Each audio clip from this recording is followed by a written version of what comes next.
Love you. My mind is a wilderness, where thoughts roam like beasts. Good and bad thoughts hold feasts.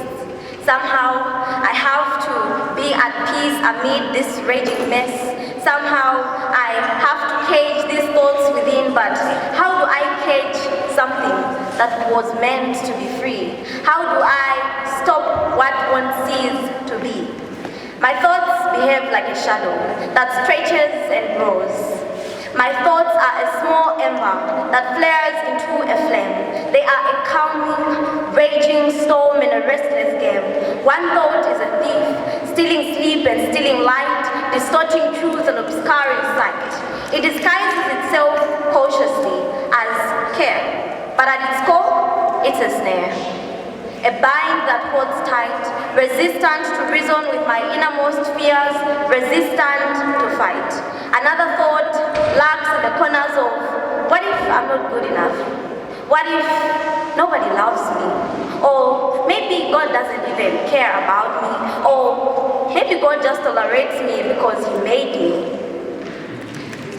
It thrives on uncertainty. It feeds on perhaps I don't pray enough to reflect what I hold most dear in this mirror of wild thoughts. Truth is, I do pray and still fall prey. I peruse the scriptures like a plan B lifeline, desperate to let thoughts go astray and not cautious enough to avoid wandering deep into this wilderness.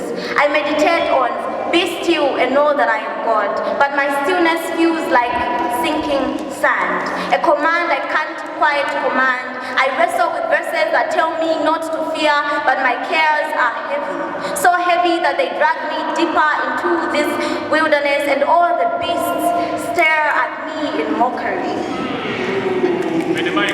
But somehow this wilderness is not a curse. It is a place of raw rebirth, a place where faith is not a fortress, a place where grace is wild enough to embrace all my shame. So I stand in my wilderness with all its beasts and fears, with all its doubts and tears, and I let the struggle be a prayer. For this wilderness is not my final home. I wander through its open doors and shadows, for I am never alone. Even here where thoughts run wild and free, my shepherd walks with me. Thank you.